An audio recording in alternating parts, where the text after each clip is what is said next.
শুভেচ্ছায় স্বাগতম হযরতুল আল্লামা আলহাজ মাওলানা মুহাম্মদ ফখরুল ইসলাম সিদ্দিকী সাহেবের আগমন। যখন মেয়েদের জন্য পাগল হয় তখন বলে যা খুশি আমি এট এনি কস্ট, যে কোনো শর্তে আমি রাজি। যত শর্ত দেয় সব শর্তে কি হয় পরে সেন বোঝে যে কি সর্বনাশ করছে। কঠিন শর্ত, 3টা শর্ত জীবনে কোনদিন কোশ্চেন করা যাবে না। হোয়াই হ্যাভ ইউ ডান ইট, কেন কাজটি করেছো। জিন্দেগিতে কোনো ইন্টারগেটিভ সেন্টেন্স ব্যবহার করা যাবে না, ইম্পারেটিভ সেন্টেন্স ব্যবহার করা যাবে না, আদেশ নিষেধ কোনো কথা বলা যাবে না। ভাই আমি তাতেই রাজি। বিবাহ শাদী হয়ে গেল, এই যুবকটা বিবাহ করবে, কিন্তু এমন একটা মহিলাকে বিবাহ করলো, মহিলাটা হলো জিন্নাত, এটা হলো পরী, আর এটা হলো আল্লাহর বান্দা মানুষ। এটা কিভাবে সম্ভব হয়েছিল সেটা আরেকটি ঘটনা। ওটা টাইম পারমিট করবে না। জিনের বাদশাহ এসে কিছু তাকে ভেষজ ঔষধ দিয়ে গেল, খাবার খাওয়ারে সামান্য সময়ের জন্য উভয়ের ভিতরে একটা মিলন হয়ে গেল। সুবহানাল্লাহ বলেন। এরপরে দেখা যায় হঠাৎ করে তার স্ত্রী দেখা যায় থাকে না, কোথায় যায়। কিন্তু প্রশ্ন করবে তুমি কোথায় গিয়েছিলে, মনে পড়ে শ্বশুরের কথা, কোনো কোশ্চেন করা। এমন কাজ করে রাগ হয়, তা জিজ্ঞাসা করা যাবে না যে কেন করেছো, আমার কাছে আসো। একদিন যায়, দুদিন যায়, 1 মাস পার হয়ে গেল, এ কথা বলতে পার না। কাম ফরওয়ার্ড স্টে ক্লোজ, তুমি কাছে আসো, আমি মিলন করবো। কারণ আদেশ সুযোগ কোনো বাক্য ব্যবহার করার কোনো সুযোগ, কাছে এসো, কথা শোনো, এটা বলার সুযোগ, এটা করো না তাও বলার সুযোগ নাই। এবার এই 1 মাস পরে আল্লাহর বান্দা পরীক্ষায় যখন কৃতকার্য হয়ে গেল, তার শ্বশুর কিছু, ওই জেনের বাদশা কিছু তাকে ঔষধ দিয়ে গেল, সেবন করার কারণে উভয়ের ভিতর মিলন হয়ে গেল। গর্ভবতী হয়ে গেছে সেই মহিলা, কিন্তু সন্তান যখন গর্ভধারণ করেছে তার মধ্যে একটি ঘটনা ঘটলো। পার্শ্ববর্তী রাষ্ট্র ওই রাষ্ট্রকে আক্রমণ করে বসলো। তখন স্ত্রী বলল আমিও তোমার সঙ্গে যাব। সে তো বলতে পারে না, না তোমার যাওয়ার দরকার নাই, নিষেধ করছে তাকে, না তুমি যেতে পারবে না, নিষেধ করার সুযোগ আছে। সে তো কন্ডিশন দিছে। আর এত সুন্দরী, মানে সুলাইমান দ্য ম্যাগনিফিসেন্ট, তুরস্কের Sulaiman, most probably he have feared the very name of Sulaiman the Magnificent. He governed 3 continents, but he was governed by his queen. মহামতি সুলাইমান 3 মহাদেশ শাসন করেছেন, তিনি শাসিত হয়েছেন তার স্ত্রী দ্বারা। সুবহানাল্লাহ। মানে যে যত শিক্ষিত সে তত বলদ। অবশ্য এই এলাকার মানুষ না, এরা বেটা সওয়াল, কথা বুঝতে পারছেন, মানে বাঘা বাঙালি। ভাইরা আমার, বন্ধুরা, এবার আসেন স্ত্রীকে নিয়ে যুদ্ধের ময়দানে চলে গেল। সৈনিকদের খাবার রান্না হয়ে গেছে, খাবার খাবে। এমন সময় ওই মহিলা সবগুলো খাবার নষ্ট করে ফেলে দিল। সবগুলো খাবার কি করলো? এত রাগ হয়েছে, এই আমার সৈনিকরা কি খাবে, তুমি এই কাজটা কেন করলে? তখন বলতেছে আপনি কথা দিছিলেন আমাকে কোনো কাজে বাধা দেওয়া। আচ্ছা ঠিক আছে, ঠিক আছে। আচ্ছা ক্ষুধার সময় সৈনিকদের খাবার ফালাইয়া দিছে, সৈনিকরা যুদ্ধ করবে কি দেয়? রাগ হওয়ার কথা না। এর কিছু সময় পরে সেনাবাহিনী প্রধান, চিফ কমান্ডার স্টাফ, তার কক্ষে তার স্ত্রী ঢুকে বলল, যা দেখে লম্বা হাত দিয়া সেনাবাহিনী প্রধানকে হত্যা করে ফেললো। কয় ভাবছিলাম তোমাকে কিছু বলবো না, আমার চিফ কমান্ডারকে তুমি হত্যা করলে, তুমি জানো যে আমার কত কাছের লোক, সে তাক দিয়া আমার সব ভরসা, আর তুমি তাকে যুদ্ধের ময়দানে হত্যা করলা। বলছে আপনি দ্বিতীয়বার আদেশ ভাইলেট করলেন। কয়বার? হ্যাঁ, মানে না বলেও পারতেছে না, বললেও বউ চলে যায়। এবার চলে আসলো। তারপরে সন্তান যখন প্রসব হয়ে গেল, স্ত্রীর সাথে ঠিক মতো কথা হয় না।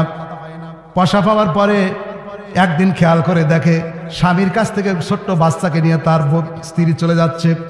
কোথায় যাচ্ছে জিজ্ঞাসা করার কোনো উপায়, পিছনে পিছনে রওনা দিল। কিন্তু পিছনে ফলো করে যারা জিন্নাত, তাদের আই কন্ট্যাক্টটা অনেক বেশি, দেখার ক্ষমতাটা অনেক বেশি।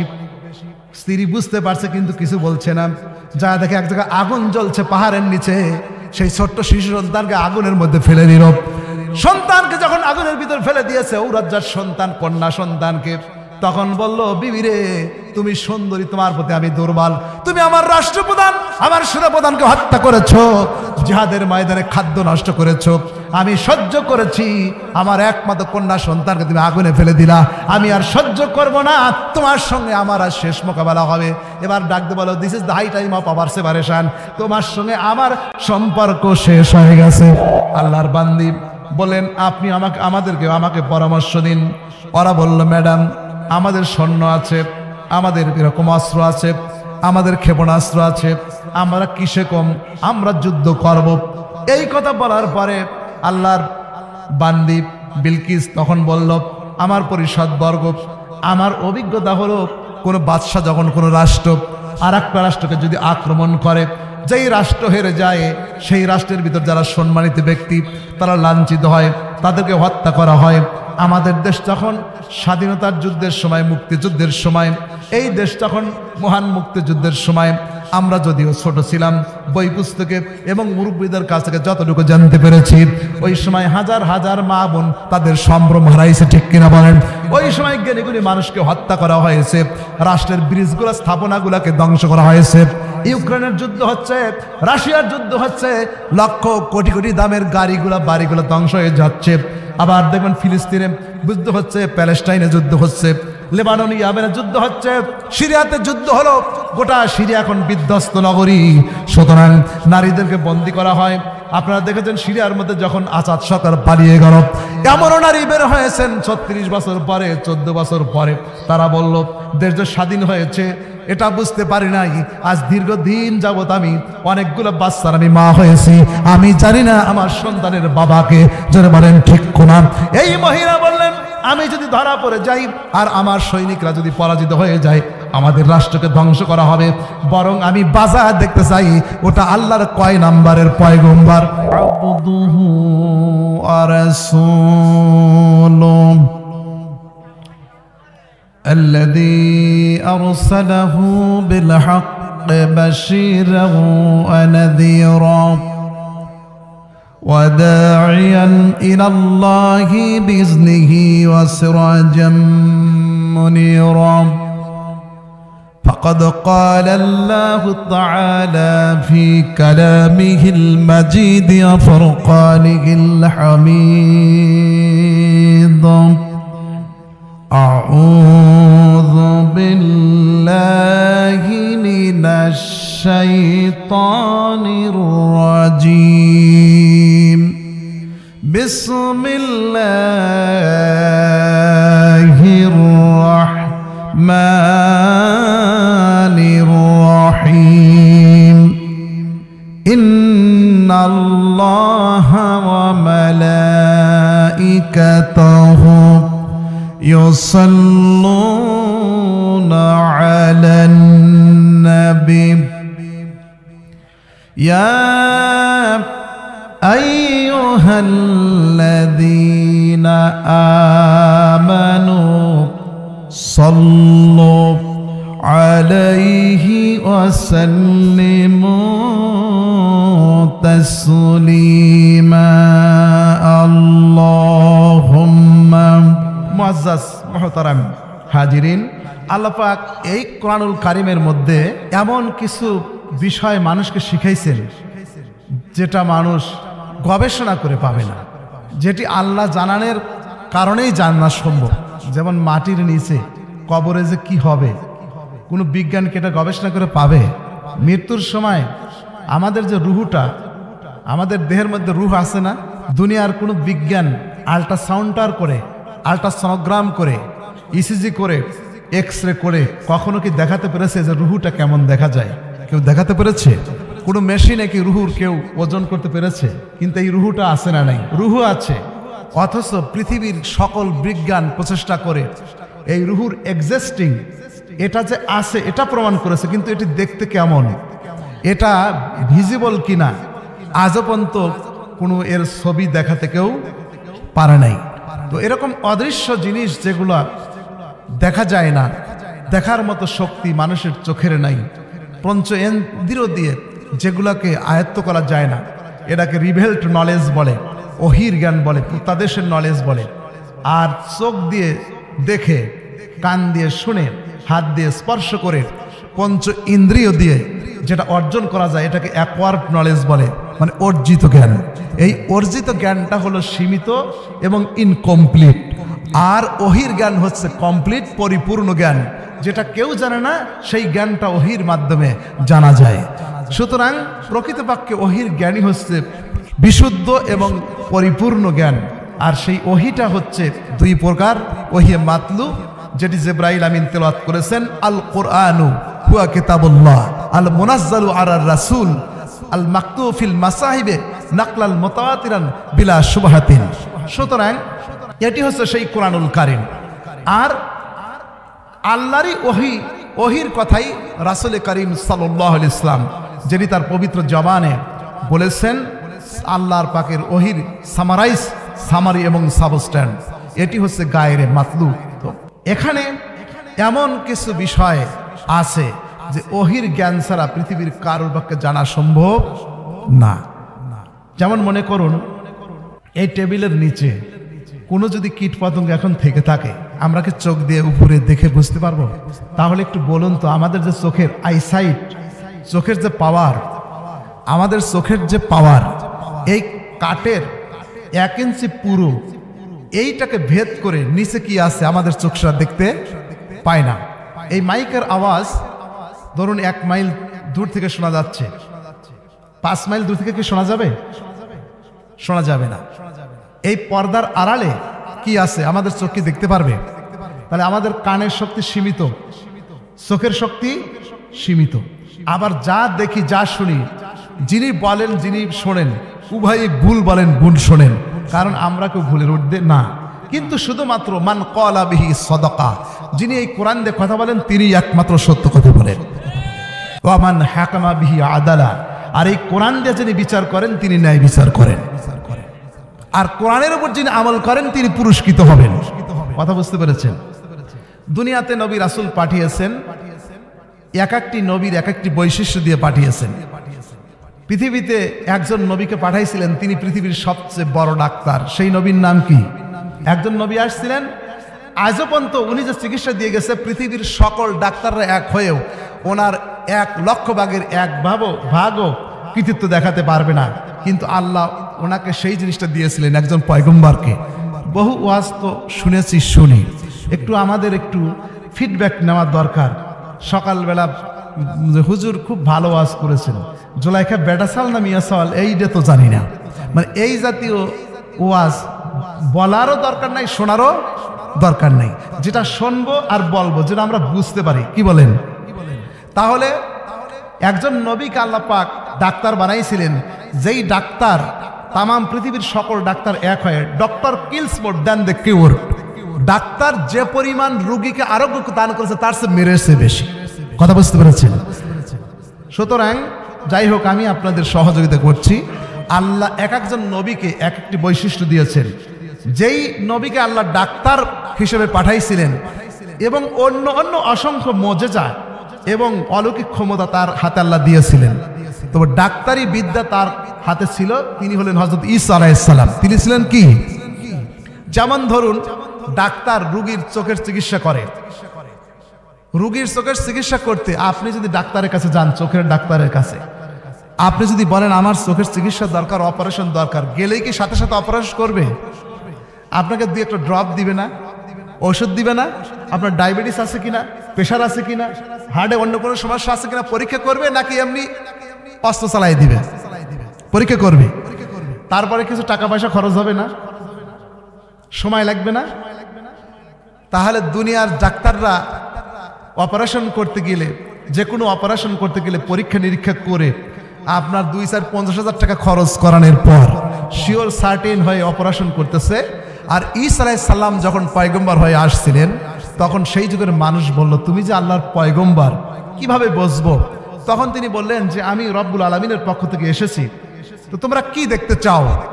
ওই যুগে অন্ধ ছিল মানুষ, অন্ধ বেশি মানুষ ছিল ওই দেশের, ওই সময়ের মানুষ অন্ধ ছিল বেশি, আর কুষ্ঠরোগে আক্রান্ত ছিল বেশি। তখন তারা বলল যে এই রোগীটা কুষ্ঠরোগে আক্রান্ত, একে আপনি ভালো করে দেখায় দেন। উনি যখন এভাবে হাত দিয়ে স্পর্শ করেন, সাথে সাথে কুষ্ঠরোগ ভালো হয়ে যায়। দুনিয়ার কোনো ডাক্তার কি পারবে? যিনি হাত দিয়ে স্পর্শ করলেই চর্মরোগের কোনো যদি রোগী থাকে, আপনি 50 বছর চিকিৎসা করবেন, আপনাকে চিকিৎসা করে জীবন শেষ করবে, 100% চর্মরোগ ভালো হবে না। এই হচ্ছে বর্তমান মেডিকেল সায়েন্স। আর উনি হাতটা বুলাই দিতেন, তখন কি হতো? যত কঠিন সিভিয়ার কন্টাজিয়াস ডিজিজ, যত কঠিন রোগ হোক না কেন, চর্মরোগ, সাথে সাথে সেটা সেরে যেতে পারে। সুবহানাল্লাহ। ওই দেশের মানুষ অন্ধ ছিল, তিনি হাতে চোখ বুলাতেন, সঙ্গে সঙ্গে অন্ধ চোখ ফিরে পেতে, বলেন সুবহানাল্লাহ। এরপর সেই সময়ের মানুষ বলল যে আপনি চর্মরোগ ভালো করছেন, অন্ধ ভালো হচ্ছে, খুব ভালো কথা। আর একটা জিনিস, ছোট ছোট বাচ্চারা মাটি দিয়ে পাখি বানাতো, মাটি দিয়ে পাখি তৈরি করে বলতো যেই পাখির মধ্যে আমরা মাটি দিয়ে পাখি তৈরি করেছি, এই পাখি আপনি আকাশে উড়িয়ে দেন। আচ্ছা, মাটি দিয়ে যদি কেউ পাখি তৈরি করে, সেই পাখিকে আকাশে উড়ানো সম্ভব? ওর কি রুহু আছে, প্রাণ আছে? কিন্তু তাকে যখন প্রস্তাব করা হলো যে আপনি যদি এটা করতে পারেন তাহলে বুঝবো যে আপনি মহাশক্তিধর পরম ক্ষমতার অধিকারী রব্বুল আলামিনের পক্ষ থেকে আসছেন।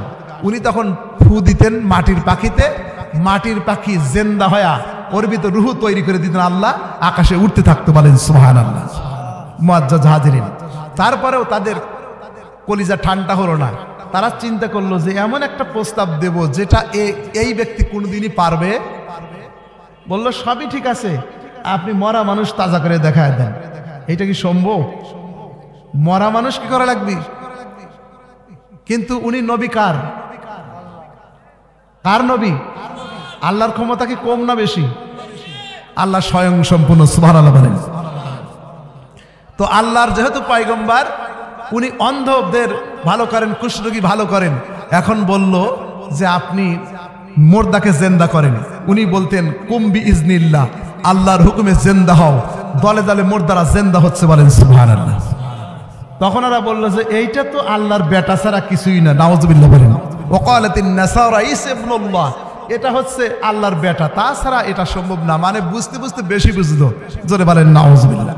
ওযাইল আলাইহিস সালাম এবং আজিজ আলাইহিস সালাম আল্লাহর দুই পয়গম্বর ছিলেন। তারা একদিনে জন্ম, একদিনে মৃত্যু, কিন্তু বয়সের ডিফারেন্স 100 বছর।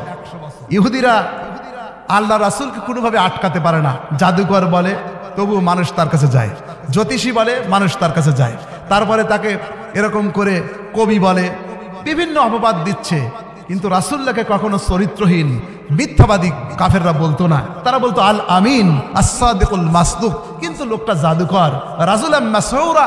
তারপরে বলতো যে লোকটা কাহেন, জাদুকর মানে জ্যোতিষী, বিভিন্ন কথা বলতো রাসূলকে। তো আল্লাহ রাসূলকেও তারা বলেছিল যে আপনি যদি আকাশের চাঁদ দুখণ্ডিত করে দিতে পারেন তাহলে বুঝবো যে আপনি আল্লাহর পয়গম্বর। তো আবু জেহেল চিন্তা করেছিল যে আকাশের চাঁদ জীবনেও মুহাম্মদ ইবনে আব্দুল্লাহ 2 ভাগ করতে, কিন্তু আল্লাহর রাসূল আকাশের দিকে ইশারা করলেন, আকাশের চাঁদ কয় টুকরো হলো। এইভাবে সকল নবীদের কিছু ক্ষমতা আল্লাহ দান করেছে, এটাকে বলা হয় মুজিজা। সম্মানিত ভাইয়েরা, আল্লাহর পয়গম্বর হযরত সুলাইমান আলাইহিস সালামকে আল্লাহ দান করেছিলেন বাদশাহী। তার পিতা দাউদকে আল্লাহ বাদশাহী দান করেছিলেন। আল্লাহর পয়গম্বর সুলাইমান তিনি কেমন বাদশা ছিলেন? তিনি শুধু মানুষের বাদশাহী করতেন না, তিনি জিন জাতিরও বাদশা ছিলেন। এই যে আমাদের আশেপাশে অনেক জিন আছে, কিন্তু আমরা এটাকে দেখতে পাই না, কিন্তু জিনগুলো আমাদেরকে দেখতে পাচ্ছে। আমরা জিন দেখতে পাচ্ছি না, কিন্তু জিন আমাদেরকে দেখতে পাচ্ছে। তখন ওনার একটি সিংহাসন ছিল। একদিন আসরের নামাজের সময় তার ঘোড়া ছিল। ঐতিহাসিকগণ বলেছেন তার ঘোড়ায় পাখা ছিল। ঘোড়ায় কি ছিল? আর একদল মুফাসসির বলেছেন যে পাখা ছিল না, তবে ঘোড়ার গতি খুব বেশি ছিল। তো এই বড় বড় তেজি পাখা বিশিষ্ট অথবা দ্রুতগতি সম্পন্ন এই ঘোড়াগুলা তিনি যুদ্ধের ময়দানে মোতায়েন করার জন্য তিনি প্রস্তুতিমূলকভাবে দেখছিলেন। দেখতে দেখতে ব্যস্ত হয়ে আসরের নামাজ তার কাজা হয়ে গিয়েছিল। উনি, আরে আমি কি করলাম, এইটা দেখতে গিয়ে আমার নামাজের টাইম চলে গেল। তিনি রাগ করে অনুতপ্ত হয়ে ঘোড়ার পা কেটে দিয়েছিলেন। আল্লাহ খুশি হয়ে বললেন, সুলাইমান তুমি আমাকে খুশি করার জন্য এই ঘোড়ার পাগুলো কেটে দিলা, হাতগুলো কেটে দিলা, যাও আমি তোমাকে এমন একটা সিংহাসন দান করব যে ঘোড়া দিয়ে তুমি যত দূরে না যাও তার চেয়ে শত শত মাইল দূরে একটা সিংহাসন দেবো, সেই সিংহাসন তোমাকে নিয়ে আকাশে উড়বে, বলেন সুবহানাল্লাহ। তো সিংহাসনে তিনি যখন উঠতেন, ওই সিংহাসনের মধ্যে একটি বৃক্ষ থাকতো। এই গাছের মধ্যে পাতা থাকতো রূপার এবং সোনার।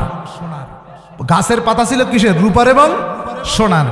গাছের ডালে জিনরা বসে থাকতো, দত্ত বিশাল বিশাল জিন বসে থাকতো, মানুষও বসে থাকতো, অনেক চেয়ার ছিল। এইরকম প্রায় 1 লক্ষ জিন দরেন্দা পরেন্দা সরেন্দা নিয়ে উনি আকাশে উঠতেন। আর দুনিয়ার প্লেনগুলা 500 মানুষ 1000 মানুষের বেশি আকাশে নিয়ে উঠতে। দুনিয়ার প্লেনগুলা এত কষ্ট করে ক্ষমতা দিয়ে, অর্থ দিয়ে, সময় দিয়ে তৈরি করা হয় এবং তেল নেওয়ার প্রয়োজন হয়। এক দেশে যাওয়ার পর ট্রানজিট নিয়ে আরেক দেশে কি নাই? জ্বালানি নাই, তাই না? আমাদের দেশ থেকে একটা বিমান যদি আমেরিকাতে যেতে চায় সরাসরি যেতে পারবে না, তাকে বিভিন্ন দেশে নেমে জ্বালানি নিয়ে তারপরে তাকে যেতে হবে। তো সুলাইমান আলাইহিস সালামের যে সিংহাসন, 1 লক্ষ মানুষ সেখানে উঠতে পারত।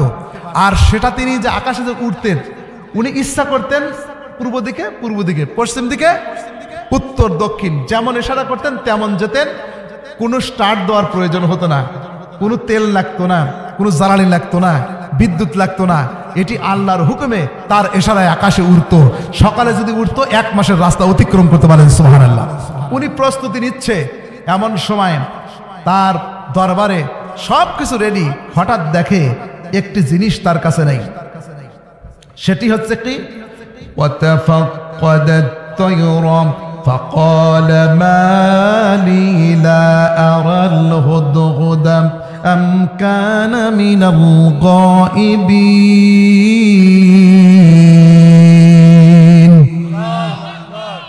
আল্লাহর পয়গম্বর হযরত সুলাইমান আলাইহিস সালাম তিনি 1 লক্ষ সৈন্য নিয়ে, দরবেশ নিয়ে, জিন নিয়ে, বিভিন্ন প্রাণী নিয়ে আকাশে যখন উড়বেন, হঠাৎ করে দেখে একটা ক্ষুদ্র প্রাণী, সেটার নাম হলো পাখি।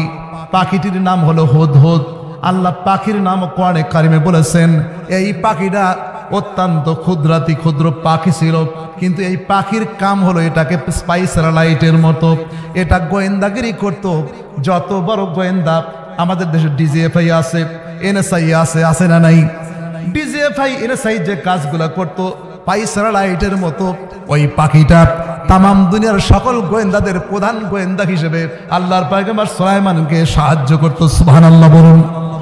একটি পাখি সাহায্য করত সুলাইমান নবী, কারণ তিনি পাখির ভাষাও বুঝতে পারতেন। এখন বলতেছে কি ব্যাপার, আমার সামনে ওই পাখিটাকে আমি দেখছি না, পাখিটা কোথায় গেল? সে অনুপস্থিত। এখন আমাকে তো সে জানায় নাই, না জানায়া অনুপস্থিত। উনি রাগ করলেন, বলতেছে আমি যদি পাই লাউআযিবান্নাহু আযাবান শাদীদা, আমি একে কঠিন শাস্তি দেব। কারণটা হলো আমার অনুমতি ছাড়া এই পাখিটা কেন চলে গেল? যেমন একটা অফিসের বস যিনি আছেন, ঊর্ধ্বতন হাইস্ট অথরিটি যিনি আছেন, তার অনুমতি না নিয়ে কেউ যদি 7 দিন ছুটি খায়, উনি শোকজ খাবে না? ওনাকে কারণ দশা নোটিশ দেওয়া হবে না? আর যদি উনি ছুটি আবেদন করে, উনি 1 মাস 2 মাসে ছুটি খেতে পারেন। কিন্তু না জানায়া মন যা চাইলো তাই, মন চাইলো গেলাম, না ইচ্ছা করলো গেলাম না। 15 দিন 10 দিন 20 দিন যদি অ্যাবসেন্ট থাকে, তাকে শোকজ করবে না, তাকে কারণ দর্শানোর নোটিশ দেওয়া হবে। তো এই হুদহুদ পাখিটা ছোট একটি পাখি, তার সেনাবাহিনী প্রধান আছে, তার সকল বাহিনী প্রধান সেখানে আছে, সকল সোলজার আছে, সব জিন দরেন্দা পরেন্দা সব উপস্থিত। ক্ষুদ্র একটি প্রাণী হুদহুদ পাখি নাই। তিনি যে আল্লাহর পয়গম্বর, শুধু এই কারণেই যদি বাদশাহ হতেন তাহলে ক্ষুদ্র পাখিটা না থাকার কারণে উনি রাগও করতেন না, বুঝতেও পারতেন না। অর্থাৎ যিনি রাষ্ট্রের মালিক, তাকে যে কত দায়িত্বশীল হতে হয়, যে আল্লাহর পয়গম্বর একদিকে নবী, অন্যদিকে বাদশাহ। ক্ষুদ্র একটি প্রাণী পাখি তার দরবারে নাই, তার সুপারভিশন পাওয়ার থেকে, তার আই কন্ট্যাক্ট থেকে এটা দূরে থাকতে পারলো না। তারও তিনি খোঁজ খবর নেন। কুল্লুকুম রাইন ওয়া কুল্লুকুম মাসউলুন আন রায়াতিহি। রাসূলুল্লাহ বলেন, তোমরা প্রত্যেকেই নিজের বাড়ির একজন বাদশাহ, দায়িত্বশীল। তোমার অধীনস্থদের সম্পর্কে তোমাকে জিজ্ঞাসাবাদ করা হবে। এখন হুদহুদ পাখি না বলে যেহেতু অনুপস্থিত, উনি রাগ করেছে যে আসুক, আমি বেটা কঠিন শাস্তি দেব। তারপর রাগ ওনার থামে নাই, শাস্তির কথা বলছে। বলার পরে বলে আউলা আসবাহান্নাহু, আমি ওকে জবাই করব। কি করব? তাহলে আগের সে রাগ বেশি হলো না কম? আগে বলছে শাস্তি দেব, আর এখন কি বলতেছে? জবাই করব। তাহলে বোঝা যাচ্ছে যে না বলে প্রয়োজনের সময় কেউ যদি দূরে সরে যায়, রাগ হওয়াটা স্বাভাবিক। উনি না বলে পাখিটা কেন গেছে? এরপরে তিনি চিন্তা করলেন পাখিটা একটা সাধারণ ক্ষুদ্র প্রাণী, আমি আল্লাহর একজন পয়গম্বর, এত বড় বাদশাহ, এই ক্ষুদ্র প্রাণীর উপর যদি এইরকম যদি মানে বিচার করি জিনিসটা তো একটু খারাপও হয়। উনি কথাটা আর একটু শিথিল করে দিচ্ছেন, সুবহানাল্লাহ। মানে একদিকে ক্ষমতা আর একদিকে তিনি নমনীয় হয়ে গেলেন। এটি মানুষকে আল্লাহ বুঝাচ্ছেন যে তোমার হাতে যখন ক্ষমতা আসবে তুমি শুধু কঠোরতাই অবলম্বন করো না, মন যা চায় তাই করো না, কারণ তুমি মনের প্রতি দয়ালু এবং বিনয়ী হও, কারণ প্রত্যেকটি কাজে তোমাকে জিজ্ঞাসাবাদ করা হবে। এরবারে বললেন আউলায়াতি ইয়ান্নি বিসুলতানিম মুবিন, তবে হ্যাঁ যদি এই পাখিটা উপযুক্ত কারণ ব্যাখ্যা করতে পারে কেন সে অনুপস্থিত আছে, তাহলে তাকে আমি ছেড়ে দেব বা শাস্তি কম দেব, নচেত অবশ্যই তাকে শাস্তি দেওয়া হবে। এই কথা যখন তিনি বলতেছিলেন ফামাকাসা গায়রা বাঈদ ফাকালা আহাত্তু বিমা লাম তুহিত বিহি ওয়া জিইতুকা মিন সাবাইম বিনাবাইন ইয়াকিন। সম্মানিত ভাইয়েরা, দর্শক আল্লাহুম্মা সাল্লি আলা মুহাম্মদ, আল্লাহুম্মা সাল্লি আলা মুহাম্মদ ওয়া আনজিলহু মাকাদাল মুকাররাব ইনদাকা ইয়াউমাল কিয়ামা। রাসূলুল্লাহ বলেন যারা এই দরুদটা নিয়মিত পড়বে তাকে শাফাত করা আমার জন্য ওয়াজিব হয়ে যাবে।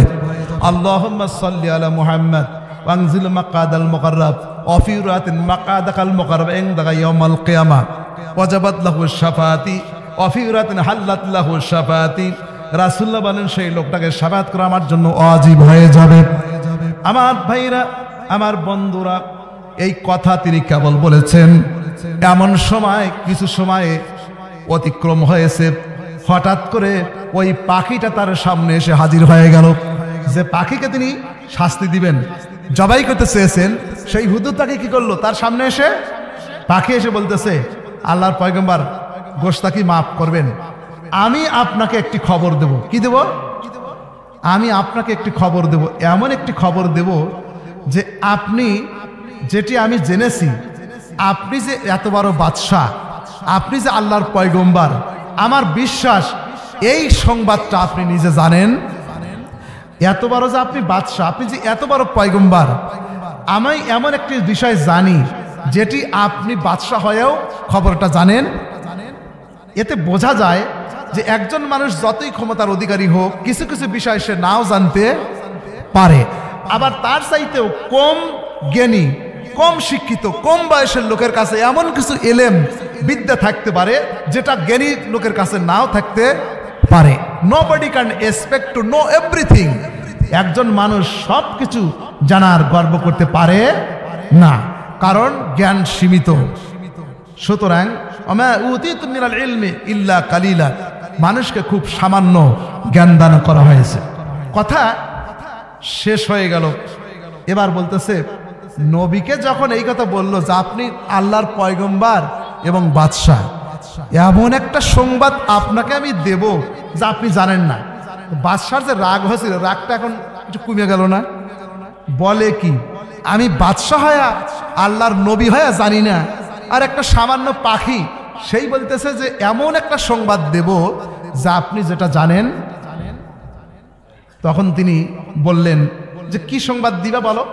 এবার পাখি বলে ইন্নী ওয়াজাদতু ইমরাতান তামলিকুহুম ওয়া উতিয়াত মিন কুল্লি শাইইন ওয়া লাহা আরশুন আযীম।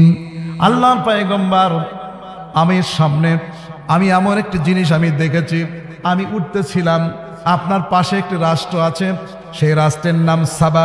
আমি সেখানে দেখলাম ওই রাষ্ট্রের মধ্যে একজন মহিলা রাষ্ট্র পরিচালনা করে, একজন মহিলা মানুষ হয়ে রাষ্ট্র পরিচালনা করে। আরও আমি খেয়াল করলাম ওই মহিলার রাষ্ট্রের সিংহাসনটা, তার রাজ ক্ষমতাটা অনেক বড়। জোরে বলুন সুবহানাল্লাহ। এবার তিনি মনে মনে ভাবলেন যে এইটা কি সম্ভব, কিন্তু ও যেহেতু বলছে এটি পরীক্ষা করে দেখা। এরপরে বললেন ওয়াজাদতুহা ওয়া কওমাহা ইয়াসজুদুনা লিশ-শামসি মিন দুনিল্লাহ। আমি দেখলাম ওই মহিলা এবং ওই মহিলার দেশের যারা জনগণ তারা আল্লাহকে মানে না, আল্লাহকে চেনে না, আল্লাহকে বাদ দিয়ে তারা সূর্যকে সিজদা করে। ওই দেশের নারী শাসক এবং ওই দেশের জনগণ আল্লাহকে চেনে না, আল্লাহকে বাদ দিয়ে সিজদা করে কাকে? সূর্যকে। একটু দর্শে পড়ুন সাল্লাল্লাহু আলা।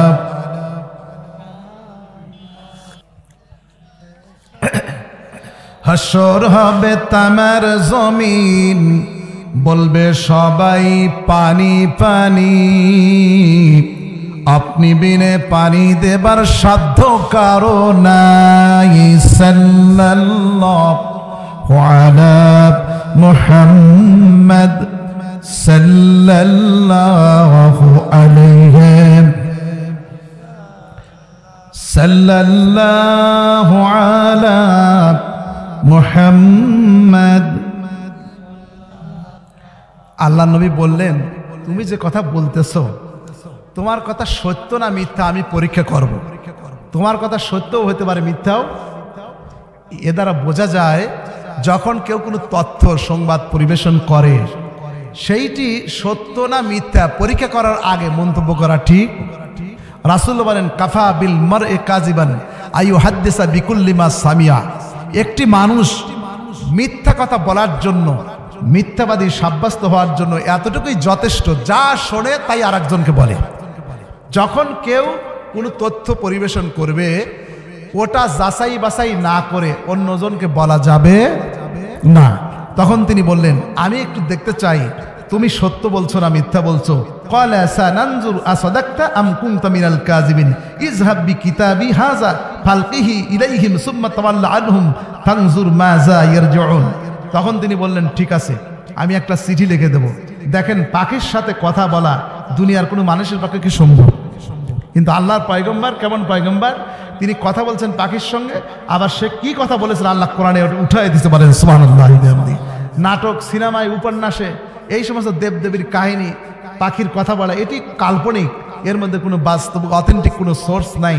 অথচ পাখির সাথে তিনি কথা বলেছেন আজ থেকে 3000 বছর আগে। কি কথা বলেছেন আল্লাহ কোট করে কোরআনুল কারিমে দিয়েছে, বলেন সুবহানাল্লাহ। এবং এটি যদি কোরআনে না থাকতো দুনিয়ার কোনো মানুষ এই ঘটনা জানার সুযোগ ছিল না। তো বলছে, আমি একটি পত্র লিখে দেব, তোমার কথা সত্য না মিথ্যা। তাহলে দুইটা জিনিস, এক, কেউ কোনো কথা বললে সেইটা পরীক্ষা করার জন্য সময় নিতে হবে। কোনো মন্তব্য সাথে সাথে করা যাবে, এটি কোনো জ্ঞানী লোকের কোনো কাজ না। আগে অপেক্ষা করে পরীক্ষা নিরীক্ষা করতে হবে, এক। দুই নাম্বার, যত ছোট মানুষই হোক, ছোট মানুষকে দিয়া, ক্ষুদ্র ক্ষমতার মানুষকে দিয়াও আল্লাহ বড় বড় কাজ করা নিতে পারে, বলেন ঠিক কিনা? সম্মানিত হাজিরিন, সারা দুনিয়াতে আল্লাহ আমাদের দেখাইছেন ফেরাউনের ক্ষমতা কি কম ছিল? কথা বলেন। ফেরাউনকে মারার জন্য কি জিবরাইল ফেরেশতা আসছিলেন? মিকাইল এসে কি যুদ্ধ করছেন? কি দিয়ে মারলেন? পানি দিয়ে। কি দিয়ে মারলেন? পানি দিয়ে ডুবা মারলেন। আর নমরুদকে মশা দিয়ে মারলেন। আল্লাহ যুগে যুগে দেখায় শিশু দিয়া, নাবালক দিয়া বড় বড় রাষ্ট্র ক্ষমতার অধিকারীকে দেশ থেকে উলঙ্গ করে বের করে দেয়। জোরে বলেন ঠিক কিনা? সম্মানিত ভাইয়েরা, সেই আল্লাহ আছে না নাই? ইন্নামা আমরুহু ইজা আরাদা শাইয়ান আইয়াকুল লাহু কুন ফায়াকুন। When Almighty Allah intends to make a thing, just he will say do or be, then it is done. আল্লাহ যখন কোনো কাজ করতে চায় তার কুদরতি জবান দিয়ে শুধু বলে হও, সাথে সাথে হয়ে যায়, বলেন সুবহানাল্লাহ। আল্লাহর পয়গম্বর হযরত সুলাইমান আলাইহিস সালাম বললেন, আমি একটি পত্র লিখে দেব, সেই পত্র নিয়ে তুমি যাবা, কিন্তু খবরদার এই পত্রের মধ্যে তুমি কখনো পায়ে দিবা না, পত্র মুখে নিয়ে যাবা, আর এই পত্র নিয়ে দিনে চলবে না। যখন রাত্রি হবে তুমি তখন রওনা দিবা, যখন দিন হবে তুমি আত্মগোপন করে থাকবে। সুবহানাল্লাহ বলেন। এবার তিনি পত্র লিখে দিচ্ছেন, ইন্নাহু মিন সুলাইমানা ওয়া ইন্নাহু বিসমিল্লাহির রহমানির রহিম। পাখি নিয়ে কয়েকদিন পরে ওই মহিলা কুমারী, মহিলা ছিল মেইডেন, তাকে এই মহিলার বর্ণনা পরিস্থিতি পরিবেশের কারণে যেভাবে চেয়েছি সেভাবে যেহেতু এটি একটি প্রতিষ্ঠান কেন্দ্রিক মানে জালসা। বিষয়টি উপলব্ধি করে আমি আলোচনাটি সংক্ষিপ্ত করব ইনশাআল্লাহ আজিজ। মহিলার কাছে চিঠি দিয়েছে ওই পাখি, যখন উনি রাত্রি শুয়ে আছেন, ছোট্ট পাখি ওনার বুকের উপরে পত্র ছেড়ে দিয়েছে। একটা মহিলা যখন অবিবাহিত কোনো নারী মেইডেন মেরি যখন তার সামনে যদি সামান্য পিপিলিকা স্পর্শ করে, তার অনুভূতিটা তখন প্রখর থাকে। সে বুঝলো কি যেন তাকে স্পর্শ করেছে, তাকায় দেখে যে একটা চিঠি। তো রাষ্ট্র থেকে যদি চিঠি দেওয়া হয়, রাষ্ট্রীয় পর্যায়ে মন্ত্রণালয়ের চিঠি, আর আপনার ওই যদুমধু লেখা চিঠি কি একটা খাম কি একরকম হবে? তো চিঠি দিছেন কে? আল্লাহর পয়গম্বর সুলাইমান। তার একটা আংটি ছিল না? আমি যদি শুধু আংটির আলোচনাই করি তাহলে তো আংটির আলোচনাই শুনবেন যা এর আগে এই কান শোনে নাই, মানে সামান্য শুনেছেন, শোনে নাই, কিন্তু কথাটি কোরআনের। আমি যদি ওনার সিংহাসনের কথাটা বলি সেটাও মনে হবে যে শুনছি, এইভাবে হয়নি। মানে কোরআন এত ব্যাপক বিস্তৃত জিনিস, সুবহানাল্লাহি ওয়া বিহামদিহি। যাই হোক, উনি চিঠি দিচ্ছেন। চিঠি পড়ার পরে ওনার মন খারাপ, সকালে মুখ গোমরা করে নিয়ে খুব চিন্তিত। হি লুকস ডাম্পিস্ট অ্যান্ড অরিড, তাকে খুব চিন্তিত দেখাচ্ছে। তাকে বলতেছে মন্ত্রী, মিনিস্টার, আমির ওমারা, ম্যাডাম আপনার কি হয়েছে? আপনাকে এরকম বিষণ্ণ দেখাচ্ছে কেন? মহিলা কি বলছেন? আল্লাহ কোরআনে বলেছেন, ক্বালাত ইয়া আইয়ুহাল মালাউ ইন্নী উলকিয়া ইলাইয়া কিতাবুন কারীম। আমার পরিষদ বর্গ, আমার কাছে একটি চিঠি এসেছে, কিতাবুন কারীম। এটা কোনো মামুলি চিঠি নয়, এটা অনেক দামি পত্র। সুবহানাল্লাহ বলেন। মহিলা বিধর্মী, কিন্তু সে কি বলতেছে? এটা কি পত্র? কারণ নবীর কাছ থেকে চিঠি এসেছেন, তার সম্পর্কে তার কি উচ্চ ধারণা। বলে এটা অনেক দামি চিঠি এসেছে। তিনি তুচ্ছ তাচ্ছিল্য করলেন না। ম্যাডাম চিঠিতে কি আছে একটু বলেন তো। তখন বলতেছে, তিনি লিখেছেন ইন্নাহু মিন সুলাইমান, নিশ্চয়ই তিনি সুলাইমান। তাহলে বোঝা যায় কেউ যদি মোবাইলে কথা বলতে নেয়, এখন তার চিঠিপত্র লেখার যুগ নাই। দোজ ডেজ হ্যাভ বিন জ্ঞান হয়, ওই দিন তো চলে গেছে। চিঠিপত্র খুব কম হয়, রাষ্ট্রীয় কাজে চিঠিপত্র এখন ব্যবহৃত হয়, মোবাইলে সব হয়, ঠিক না? তো মোবাইলে অনেক সময় কথা বলে যুবকরা, কিন্তু পরিচয় দেয় না। আবার অনেক ছেলেমেয়েরা আমাদের, তারা ভুল নাম্বারে কন্ট্যাক্ট করে কি আজে বাজে কথা বলে। বাবার বয়সী আমরা, কিন্তু ও মনে করে যে এই নাম্বার তো অমকে দিছে, না জানি কি কথা বোঝেন নাই। তো আদব হচ্ছে প্রথমে আপনি পরিচয় দিবেন। প্রথমে কি করবেন? সুলাইমান আলাইহিস সালাম প্রথমে ইন্নাহু মিন সুলাইমান, নিশ্চয়ই তিনি সুলাইমান, নিশ্চয়ই তিনি কে? নিজের পরিচয় দিচ্ছে।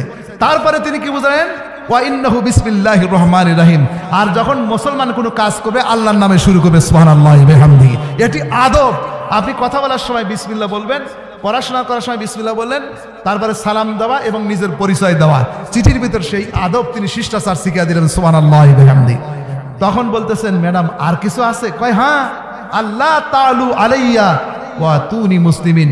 তিনি বলছেন যে আমার পত্র পাওয়ার সাথে সাথে, অ্যাট ওয়ান্স, আমার পত্র পাওয়ার সাথে সাথে আপনি আমার দেশে আসবেন আত্মসমর্পণ করে। এই মুসলিমিন শব্দের অর্থ আত্মসমর্পণ করে আসবেন। এটার দুটি ব্যাখ্যা, আপনি ইসলাম গ্রহণ করে আসবেন বা ইসলাম গ্রহণ করার জন্য আসবেন, অথবা আপনি সাবজুগেট সাবডিউ হবেন আমার কাছে এসে আত্মসমর্পণ করুন। এই কথাটা পড়ার পরে তখন ওই মন্ত্রী, আমির ওমারা, তারা আবার ওই ঝাঁকি দিয়ে উঠছে। আর কি বলেন, it matters little, don't get upset and worried, take it easy. আমাদেরকে আপনি কি মনে করছেন? আমরা কি কম? তারা বলতেছেন, ক্বালাত ইয়া আইয়ুহাল মালাউ উফতুনি ফি আমরি, আমাকে ফতুয়া দেন। আজ থেকে 3000 বছর আগে ফতুয়া শব্দটি কোরআনে প্রথম ব্যবহার হয়েছে। ফতুয়া শব্দটি কোরআনুল কারিমে প্রথম ব্যবহার হয়েছে সূরা নামলের মধ্যে। এই কথাটি রানী বিলকিস বলেছিল তার পরিষদবর্গকে। ফতুয়া শব্দটি প্রথম, এই টার্মটি ব্যবহার হয় যে আমাকে এ ব্যাপারে আপনারা সমাধান দিন, আমি এখন কি করব। মা কুনতু কাতিয়ান আমরান হাত্তা তাশহুদুন, আপনাদেরকে ছাড়া, আপনাদের অনুমতি ছাড়া আমি তো কখনো কোনো কাজে কোনো কিছু করি নাই, আপনাদের মতামত নিয়েই তো করছি। সুতরাং আমাকে কি করেন, একটু পরামর্শ দেন। তারা এখন বলতেছে, ক্বালু নাহনু উলি কুওয়াতিন ওয়া উলি বাসিন শাদীদ ওয়াল আমরু ইলাইকা ফানজুরি মাযা তা'মুরিন। সম্মানিত ভাইয়েরা, সংক্ষেপ কথা হলো, আল্লাহর বান্দি বলেন আপনি আমাকে পরামর্শ দিন। ওরা বলল, ম্যাডাম আমাদের সৈন্য আছে, আমাদের এরকম অস্ত্র আছে, আমাদের ক্ষেপণাস্ত্র আছে, আমরা কিসে কম, আমরা যুদ্ধ করব।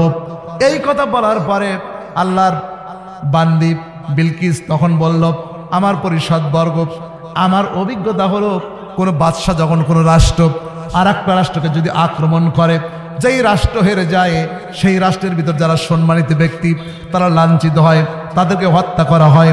আমাদের দেশ যখন স্বাধীনতার যুদ্ধের সময়, মুক্তিযুদ্ধের সময়, এই দেশ যখন মহান মুক্তিযুদ্ধের সময়, আমরা যদিও ছোট ছিলাম, বই পুস্তকে এবং মুরব্বীদের কাছ থেকে যতটুকু জানতে পেরেছি, ওই সময় হাজার হাজার মা বোন তাদের সম্ভ্রম হারাইছে, ঠিক কিনা বলেন? ওই সময় জ্ঞানীগুলি মানুষকে হত্যা করা হয়েছে, রাষ্ট্রের ব্রিজগুলো স্থাপনাগুলোকে ধ্বংস করা হয়েছে। ইউক্রেনের যুদ্ধ হচ্ছে, রাশিয়ার যুদ্ধ হচ্ছে, লক্ষ কোটি কোটি দামের বাড়িগুলো ধ্বংস হয়ে যাচ্ছে।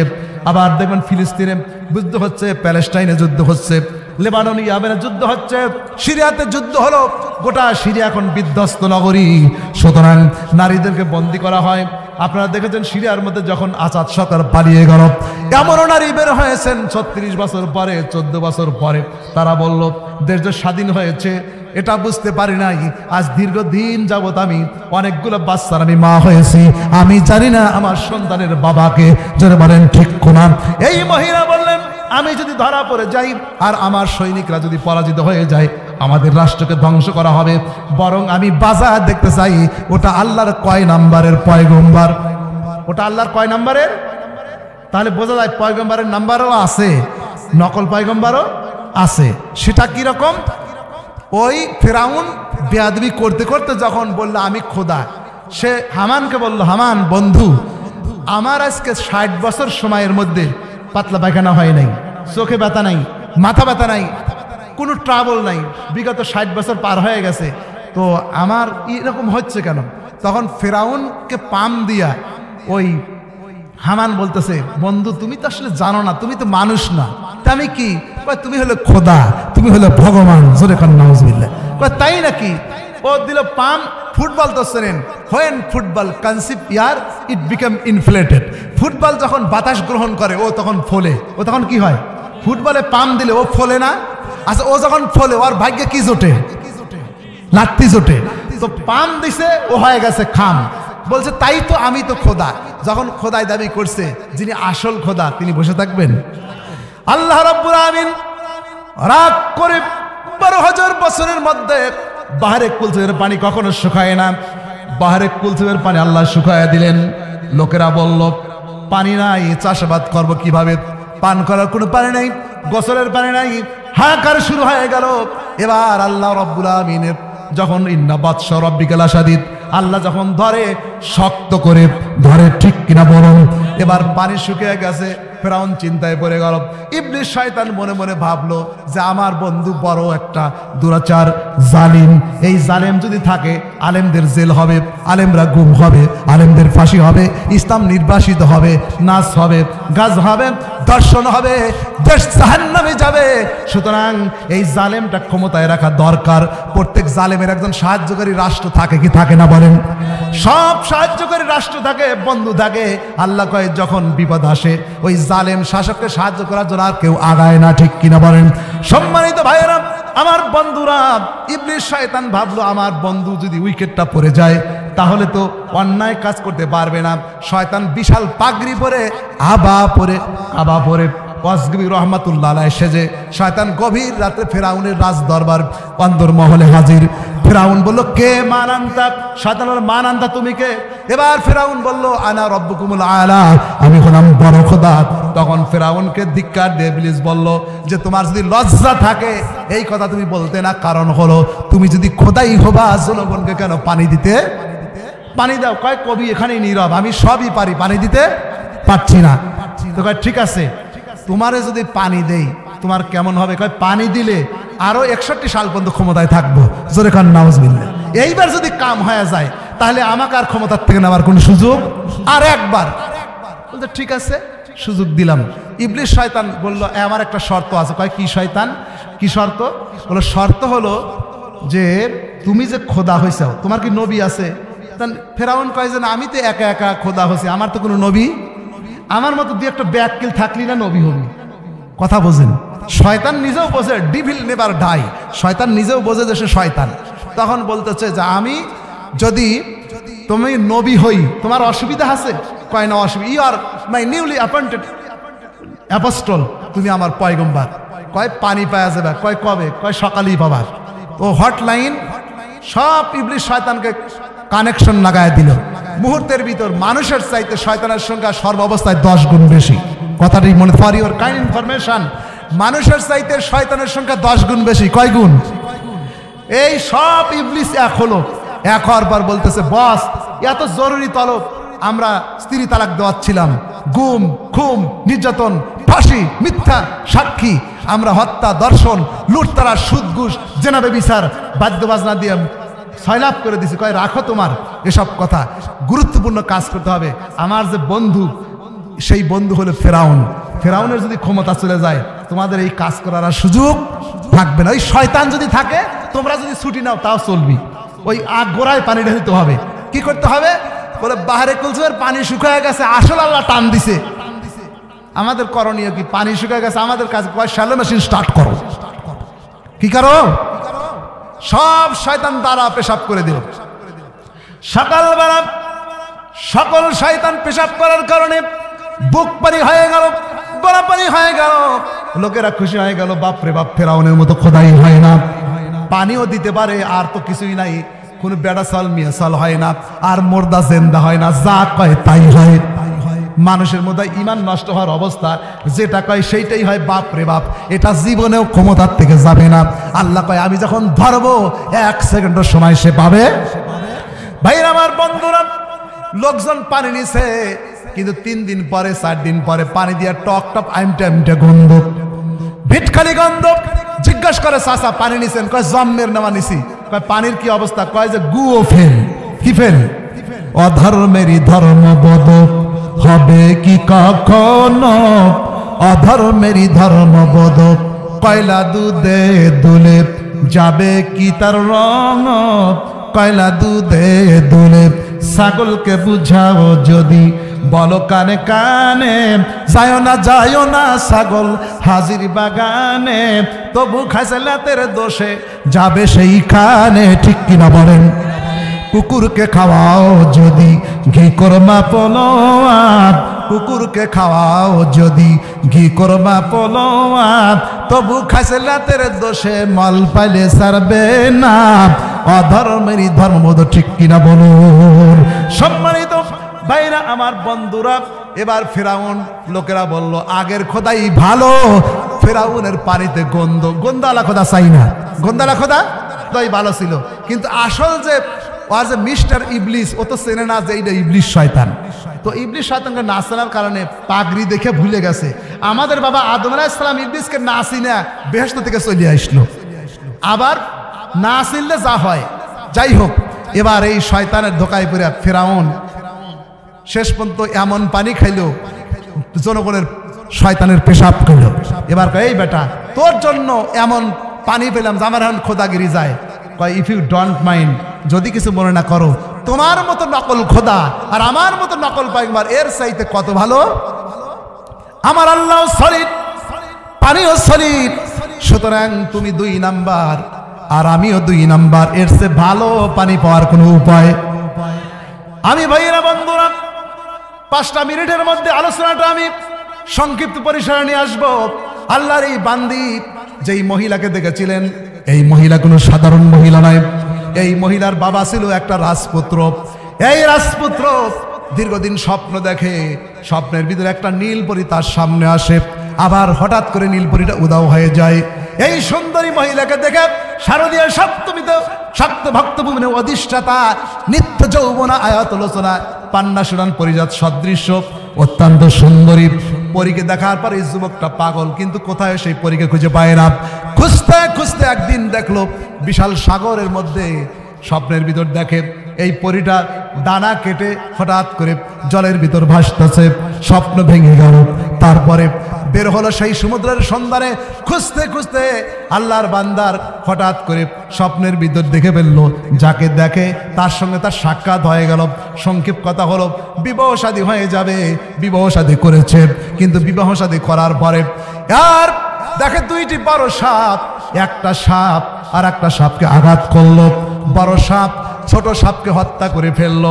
আবার এর মধ্যে এই যুবকটা যখন দেখলো একটি সাপ আর একটা সাপকে হত্যা করছে, এই যুবকটা স্বপ্ন দেখে ওই সুন্দরী মহিলার খোঁজে বের হলো।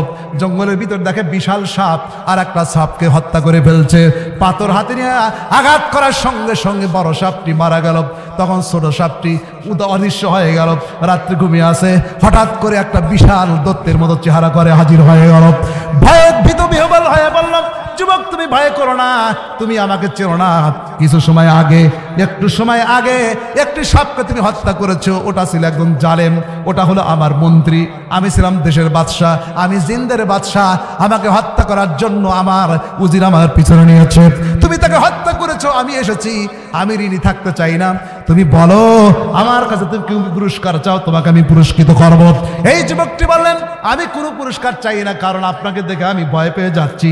একটা জিন যদি সামনে আসে ভয় লাগবে কি লাগবে না বলেন? আপনি যদি চলে যান তাতে আমি খুশি হব। এবার বলল, না না, আমি অবশ্যই ঋণ মুক্ত হতে চাই, তুমি বলো। তাই যদি হয়, আপনি যেহেতু জিন, আমি স্বপ্ন দেখছি, আজ এক যুগ যাবৎ স্বপ্ন দেখি একটা সুন্দরী পরীর সামনে আমার দেখা হয়ে যায়। আপনি যদি সেই পরীটাকে আমার হাতে উঠা দিতে পারেন, আপনি যেহেতু জিনদের বাদশাহ, তাহলে আমার জীবন ধন্য হবে। জোরে বলুন আল্লাহু আকবার। সম্মানিত ভাইয়েরা, আমার বন্ধুরা, এবার বলল, যুবক রে, তুমি যাকে দেখো সেই যুবতী মহিলা কেউ নাই, ওটা আমারই কন্যা। জোরে বলেন সুবহানাল্লাহ। যেহেতু আমি কথা দিয়েছি তোমার কাছে আমি অকৃতজ্ঞ থাকবো না, তবে আমার কন্যাকে বিবাহ করার জন্য 3টা শর্ত আছে, তুমি কি পারবা? এটা কঠিন শর্ত। বলে কি? 1 নম্বরে আমার মেয়েকে জিন্দেগিতে কোনো কোশ্চেন করা যাবে, কোনো প্রশ্ন করা যাবে না। শর্ত দেখেন, 1 নাম্বার। 2 নাম্বার শর্ত হলো আমার মেয়েকে কখনো আদেশ সুযোগ কোনো কথা বলা যাবে না। ডু ইট, এটা করো, এখানে আসো বলা যাবে না। আবার কখনো ইম্পারেটিভ সেন্টেন্স, এটা করো না, এটাও বলা যাবে না। না বোধকও বলা যাবে না, হা বোধকও বলা যাবে না, প্রশ্ন করাও যাবে না। অদর হয়ে গেছেন। আল্লাহুম্মা সাল্লি আলা সাইয়্যিদিনা মাওলানা মুহাম্মদ ওয়া আলা আলি সাইয়্যিদিনা।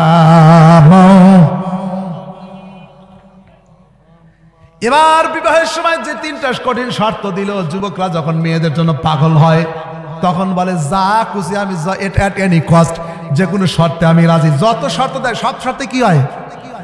পরে সেন বোঝে যে কি সর্বনাশ করছে। কঠিন শর্ত, 3টা শর্ত, জীবনে কোনদিন কোশ্চেন করা যাবে না। হোয়াই হ্যাভ ইউ ডান ইট, কেন কাজটি করেছো। জিন্দেগিতে কোনো ইন্টারগেটিভ সেন্টেন্স ব্যবহার করা যাবে না, ইম্পারেটিভ সেন্টেন্স ব্যবহার করা যাবে না, আদেশ নিষেধ কোনো কথা বলা যাবে না। ভাই আমি তাতেই রাজি। বিবাহ শাদী হয়ে গেল। এই যুবকটা বিবাহ করবে, কিন্তু এমন একটা মহিলাকে বিবাহ করলো, মহিলাটা হলো জিন্নাত, এটা হলো পরী, আর এটা হলো আল্লাহর বান্দা মানুষ। এটা কিভাবে সম্ভব হয়েছিল সেটা আরেকটি ঘটনা। ওটা টাইম পারমিট করবে না। জিনের বাদশা এসে কিছু তাকে ভেষজ ঔষধ দিয়ে গেল, খাবার খাওয়ারে সামান্য সময়ের জন্য উভয়ের ভিতরে একটা মিলন হয়ে গেল। সুবহানাল্লাহ বলেন। এরপরে দেখা যায় হঠাৎ করে তার স্ত্রী দেখা যায় থাকে না, কোথায় যায়। কিন্তু প্রশ্ন করবে, তুমি কোথায় গিয়েছিলে? মনে পড়ে শ্বশুরের কথা, কোনো কোশ্চেন করা, এমন কাজ করে রাগ হয়, তা জিজ্ঞাসা করা যাবে না যে কেন করেছো, আমার কাছে আসো। 1 দিন যায়, 2 দিন যায়, 1 মাস পার হয়ে গেল, এ কথা বলতে পার না। কাম ফরওয়ার্ড, স্টে ক্লোজ, তুমি কাছে আসো, আমি মিলন করবো। কারণ আদেশ সুযোগ কোনো বাক্য ব্যবহার করার কোনো সুযোগ, কাছে এসো, কথা শোনো, এটা বলার সুযোগ, এটা করো না তাও বলার সুযোগ নাই। এবার এই 1 মাস পরে আল্লাহর বান্দা পরীক্ষায় যখন কৃতকার্য হয়ে গেল, তার শ্বশুর কিছু, ওই জেলের বাদশা কিছু তাকে ওষুধ দিয়ে গেল, সেবন করার কারণে উভয়ের ভিতর মিলন হয়ে গেল। গর্ভবতী হয়ে গেছে সেই মহিলা, কিন্তু সন্তান যখন গর্ভধারণ করেছে তার মধ্যে একটি ঘটনা ঘটলো। পার্শ্ববর্তী রাষ্ট্র ওই রাষ্ট্রকে আক্রমণ করে বসলো। তখন স্ত্রী বলল, আমিও তোমার সঙ্গে যাব। সে তো বলতে পারে না, না তোমার যাওয়ার দরকার নাই, নিষেধ করছে তাকে, না তুমি যেতে পারবে না, নিষেধ করার সুযোগ আছে? সে তো কন্ডিশন দিছে। আরে এত সুন্দরী মানে সুলাইমান দ্য ম্যাগনিফিসেন্ট, তুরস্কের Sulaiman, most probably he have feared the very name the Sulaiman the Magnificent. He governed 3 continents, but he was governed by his queen. Muhammad Sulaiman 3 মহাদেশ শাসন করেছেন, তিনি শাসিত হয়েছেন তার স্ত্রী দ্বারা। সুবহানাল্লাহ। মানে যে যত শিক্ষিত সে তত বলদ। অবশ্য এই এলাকার মানুষ না, এরা বেটা সওয়াল, কথা বুঝতে পারছেন, মানে বাঘা বাঙালি। ভাইরা আমার, বন্ধুরা, এবার আসেন স্ত্রীকে নিয়ে যুদ্ধের ময়দানে চলে গেল। সৈনিকদের খাবার রান্না হয়ে গেছে, খাবার খাবে, এমন সময় ওই মহিলা সবগুলো খাবার নষ্ট করে ফেলে দিল। সবগুলো খাবার কি করলো? এত রাগ হয়েছে, এই আমার সৈনিকরা কি খাবে, তুমি এই কাজটা কেন করলে? তখন বলতেছে, আপনি কথা দিছিলেন আমাকে কোনো কাজে বাধা দেওয়া। আচ্ছা ঠিক আছে, ঠিক আছে। আচ্ছা, ক্ষুধার সময় সৈনিকদের খাবার ফালাইয়া দিছে, সৈনিকরা যুদ্ধ করবে কি দিয়ে? রাগ হওয়ার কথা না। এর কিছু সময় পরে সেনাবাহিনী প্রধান, চিফ কমান্ডার স্টাফ, তার কক্ষে তার স্ত্রী ঢুকে বলল, যা দেখে লম্বা হাত দিয়া সেনাবাহিনী প্রধানকে হত্যা করে ফেললো। কয়, ভাবছিলাম তোমাকে কিছু বলবো না, আমার চিফ কমান্ডারকে তুমি হত্যা করলে, তুমি জানো যে আমার কত কাছের লোক, সে তাক দিয়া আমার সব ভরসা, আর তুমি তাকে যুদ্ধের ময়দানে হত্যা করলা। বলছে, আপনি দ্বিতীয়বার আদেশ ভাইলেট করলেন। কয়বার? হ্যাঁ, মানে না বলেও পারতেছে না, বললেও বউ চলে যায়। এবার চলে আসলো, তারপরে সন্তান যখন প্রসব হয়ে গেল, স্ত্রীর সাথে ঠিক মতো কথা হয় না। প্রসব হওয়ার পরে একদিন খেয়াল করে দেখে স্বামীর কাছ থেকে ছোট্ট বাচ্চাকে নিয়ে তার স্ত্রী চলে যাচ্ছে। কোথায় যাচ্ছে জিজ্ঞাসা করার কোনো উপায়? পিছনে পিছনে রওনা দিল, কিন্তু পিছনে ফলো করে যারা জিন্নাত, তাদের আই কন্ট্যাক্টটা অনেক বেশি, দেখার ক্ষমতাটা অনেক বেশি। স্ত্রী বুঝতে পারছে কিন্তু কিছু বলছে না। যা দেখে এক জায়গায় আগুন জ্বলছে পাহাড়ের নিচে, সেই ছোট্ট শিশু সন্তানকে আগুনের মধ্যে ফেলে দিল। সন্তানকে যখন আগুনের ভিতর ফেলে দিয়েছে, ঔরজ্জার সন্তান, কন্যা সন্তানকে, তখন বলল, বিবি রে, তুমি সুন্দরী, তোমার প্রতি আমি দুর্বল, তুমি আমার রাষ্ট্রপ্রধান, আমার সেনাপ্রধানকে হত্যা করেছো, জিহাদের ময়দানে খাদ্য নষ্ট করেছো, আমি সহ্য করেছি, আমার একমাত্র কন্যা সন্তানকে তুমি আগুনে ফেলে দিলা, আমি আর সহ্য করব না, তোমার সঙ্গে আমার আর শেষ মোকাবেলা হবে। এবার ডাকতে বলো, this is the high time of our separation, তোমার সঙ্গে আমার সম্পর্ক শেষ হয়ে গেছে।